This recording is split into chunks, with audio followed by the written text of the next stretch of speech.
दोस्तों study business में आपका स्वागत है। चलिए दोस्तों आज बात करते हैं नेक्स्ट क्वेश्चन के बारे में। तो चलिए फ्रेंड्स स्टार्ट करते हैं। पहला क्वेश्चन है डीसी मशीन का घूर्णी भाग कौन सा है। पूछा गया फ्रेंड्स कि डीसी मशीन का जो घूर्णी भाग होता है वह कौन सा होता है। तो इसका जो राइट आंसर आएगा फ्रेंड्स कि डीसी मोटर का जो घूर्णी भाग होता है वह आर्मेचर होता है। Next question friends DC motor की परिभ्रमण की दिशा कैसे ज्ञात की जाती है। पूछा गया है कि डीसी मोटर के परिभ्रमण की जो गति होती है वह कैसे ज्ञात की जाती है। फ्रेंड्स इसका राइट आंसर आएगा डीसी मोटर के परिभ्रमण की जो दिशा है वह फ्लेमिंग के बाएं हाथ के नियम से ज्ञात की जाती है। राइट आंसर आएगा बी। नेक्स्ट क्वेश्चन है फ्रेंड्स डीसी मोटर में पल्स ईएमएफ किसके अनुपातिक होता है। पूछा गया फ्रेंड्स डीसी मोटर में पल्स ईएमएफ किसके अनुपातिक होता है। फ्रेंड्स इसका राइट आंसर आएगा फ्लक्स के, गति के, आर्मेचर चालक के या उपरोक्त सभी के। दोस्तों इसका जो राइट आंसर आएगा उपरोक्त सभी के अनुपातिक होता है। नेक्स्ट क्वेश्चन है फ्रेंड्स निम्न में से पूछा गया है कि निम्न में से किस मोटर का उपयोग मशीन टूल्स में किया जाता है। तो इसका जो राइट आंसर आएगा दोस्तों मशीन टूल्स में डीसी शंट मोटर का प्रयोग किया जाता है। राइट आंसर आएगा बी।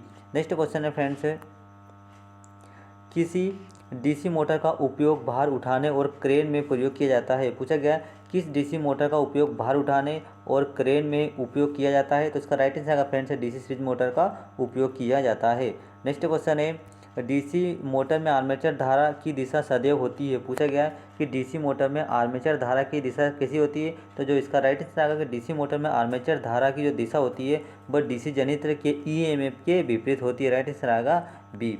नेक्स्ट क्वेश्चन है फ्रेंड्स डुप्लेक्स व सिंप्लेक्स लेप वाइंडिंग में कम्यूटेटर पिच का मान कैसा होता है। पूछा गया है कि डुप्लेक्स व सिंप्लेक्स लेप वाइंडिंग में कम्यूटेटर पिच का मान कितना होता है। दोस्तों डुप्लेक्स में 2 और सिंप्लेक्स में 1 कम्यूटेटर पिच का मान होता है। राइट आंसर आएगा बी।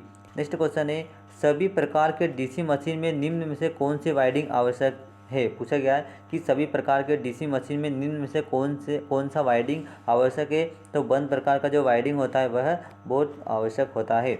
नेक्स्ट क्वेश्चन फ्रेंड्स निम्न में से किस मोटर की गति भार बढ़ने पर बढ़ती है। पूछा गया है कि निम्न में से किस मोटर की गति भार बढ़ने पर बढ़ती है। तो इसका जो राइट आंसर आएगा फ्रेंड्स वह डिफरेंशियल कंपाउंड मोटर होती है। डिफरेंशियल कंपाउंड मोटर होती है दोस्तों, इसकी जो गति होती है भार बढ़ने पर क्या होती है, बढ़ती है। तो राइट आंसर आएगा C differential compound motor. Next question है निम्न में से कौन सी मोटर सभी भारों पर स्थिर गति प्रदान करती है। तो इसका जो राइट आंसर आएगा जो शंट मोटर है वह सभी भारों पर स्थिर गति प्रदान करती है। नेक्स्ट क्वेश्चन है एलिवेटर के लिए किस डीसी मोटर को प्राथमिकता दी जाती है। और मोस्ट इंपोर्टेंट क्वेश्चन है पूछा गया है कि एलिवेटर के लिए किस डीसी मोटर की आवश्यकता होती है। तो इसका जो राइट आंसर आएगा एलिवेटर के लिए संचयी मिश्रित मोटर की आवश्यकता होती है। राइट आंसर सी है। नेक्स्ट क्वेश्चन है डीसी शंट मोटर से अचानक भार हटा लिए जाए तो गति पर क्या प्रभाव पड़ेगा। दोस्तों तो इसका राइट आंसर आएगा कि डीसी शंट मोटर पर अचानक भार अगर हटा लिया जाए तो इसकी जो गति होती है इस पर कोई भी प्रभाव नहीं पड़ेगा। राइट आंसर आएगा सी। नेक्स्ट क्वेश्चन है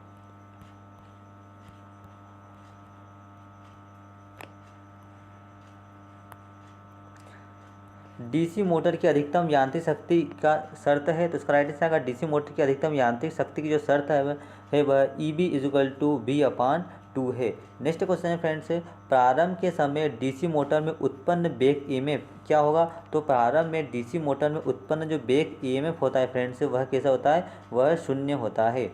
नेक्स्ट क्वेश्चन है डीसी मशीन में कोर हानि सामान्यतः होती है। तो डीसी मशीन में जो कोर हानि होती है वह केवल आर्मेचर में होती है। याद रखना दोस्तों कि डीसी मशीन में जो कोर हानि होती है वह केवल आर्मेचर में ही होती है।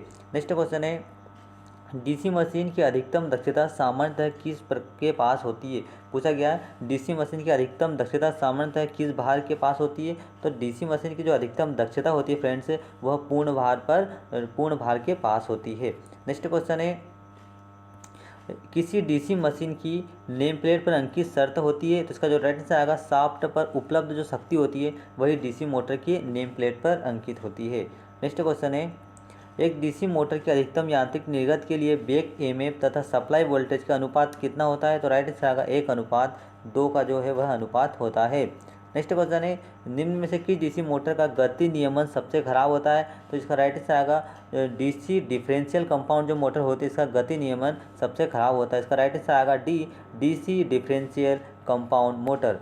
Next question friends DC shunt motor की गति भार बढ़ाने पर क्या होता है। पूछा गया है कि डीसी शंट मोटर की गति भार बढ़ाने पर क्या होती है, तो थोड़ी सी घट जाती है। दोस्तों याद रखना है, डीसी शंट मोटर की गति अगर थोड़ा सा बाहर जो जो क्या होता है, जो भार बढ़ा देते हैं तो इसकी जो गति होती है वह थोड़ी सी घट जाती है। नेक्स्ट क्वेश्चन है, आर्मेचर गति बढ़ाने पर बैक ईएमएफ क्या होता है। पूछा गया है कि आर्मेचर की गति बढ़ाने पर या आर्मेचर गति बढ़ाने पर बैक ईएमएफ कैसा होता है, तो जो बैक ईएमएफ होता है वह आर्मेचर की गति बढ़ाने से बढ़ जाता है। तो राइट आंसर आएगा सी। नेक्स्ट क्वेश्चन है, एक डीसी मशीन को सामान्यतः किस दक्षता पर डिजाइन किया जाता है। तो राइट आंसर आएगा डीसी मशीन को सामान्यतः दोस्तों 99% दक्षता पर डिजाइन किया जाता है। नेक्स्ट क्वेश्चन है, डीसी शंट मशीन में परिवर्तनशील हानि कौन सी है। तो आर्मेचर में जो ताम्र हानि होती है वही डीसी शंट मोटर में परिवर्तनशील हानि होती है। नेक्स्ट क्वेश्चन है, मशीन टूल्स हेतु कौन सी मोटर उपयोग की जाती है। तो मशीन टूल्स के लिए जो होती है वह डीसी शंट मोटर का उपयोग किया जाता है। नेक्स्ट क्वेश्चन है फ्रेंड्स, एक डीसी शंट मोटर के सप्लाई टर्मिनल को बदल दे तो क्या होगा। तो डीसी शंट मोटर के सप्लाई टर्मिनल को अगर बदल दें दोस्तों तो जो इसकी जो गति होती है, इसकी जो गति वो घूर्णन दिशा होती है वह वही रहेगी। Next question friends, 2 point starter का उपयोग किस मोटर के साथ नहीं किया जा सकता है। तो 2 पॉइंट स्टार्टर का जो उपयोग दोस्तों वह शंट व कंपाउंड मोटर के लिए उपयोग नहीं किया जा सकता है। नेक्स्ट क्वेश्चन है, एक डीसी कम्युलेटिव कंपाउंड मोटर को जब भारित करते हैं तब क्या होता है, तब दोस्तों टार्क बढ़ता है तथा गति घटती है। राइट आंसर आएगा ए। नेक्स्ट क्वेश्चन है फ्रेंड्स,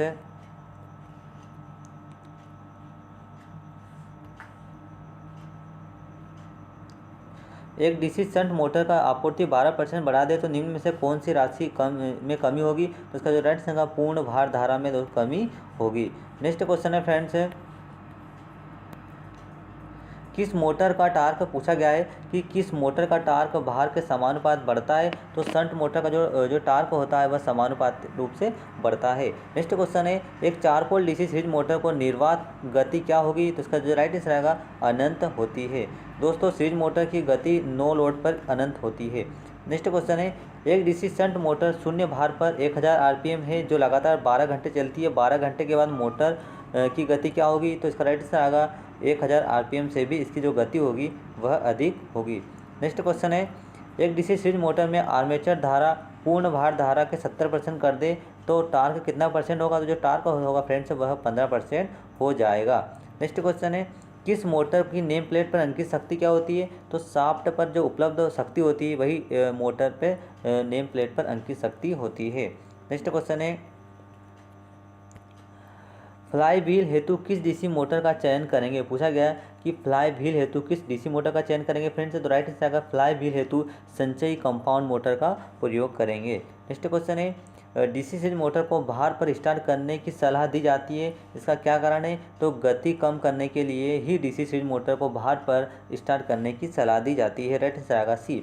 नेक्स्ट क्वेश्चन है, डीसी सीरीज मोटर के साथ किस स्टार्टर का प्रयोग करते हैं। तो इसका राइट आंसर आएगा डीसी सीरीज मोटर के साथ हम 2 पॉइंट स्टार्टर का प्रयोग करते हैं। नेक्स्ट क्वेश्चन है, डीसी मोटर स्टार्टर में स्टार्टिंग प्रतिरोध सामान्यतः होता है। पूछा गया है कि डीसी मोटर स्टार्टर में स्टार्टिंग प्रतिरोध कैसा होता है। तो परिवर्तनीय प्रतिरोध के समान होता है। दोस्तों राइट आंसर आएगा परिवर्तनीय प्रतिरोध। नेक्स्ट क्वेश्चन है, निम्न में से किस मोटर की नो लोड गति उच्चतम होती है। पूछा गया है कि निम्न में से किस मोटर की लोड गति उच्चतम होती है। तो डीसी श्रेणी मोटर जो होती है वह नो लोड पर इसकी जो गति होती है वह उच्च होती है। नेक्स्ट क्वेश्चन है फ्रेंड्स, डीसी श्रेणी मोटर को भार पर स्टार्ट करने का मुख्य उद्देश्य है गति को क्या करना, सीमित करने के लिए ही किया जाता है। राइट आंसर आएगा बी। नेक्स्ट क्वेश्चन है, एक डीसी सीरीज मोटर का भार गति अभिलक्षण निम्न के समान होता है। तो फ्लक्स सीमित करना होता है। नेक्स्ट क्वेश्चन है, एक डीसी शंट मोटर का भार गति अभिलक्षण निम्न में समान होता है। तो एक रेखिक होता है। नेक्स्ट क्वेश्चन है फ्रेंड्स, डीसी शंट मोटर में क्षेत्र नियामक का प्रतिरोध किस कोटि का होता है। तो इसका राइट आंसर आएगा 100 ओम का होता है। नेक्स्ट क्वेश्चन है फ्रेंड्स, बार लियोनार्ड विधि में डीसी मोटर की गति सामान्यतः नियंत्रण के द्वारा की जाती है। तो आर्मेचर वोल्टता बदलकर की जाती है।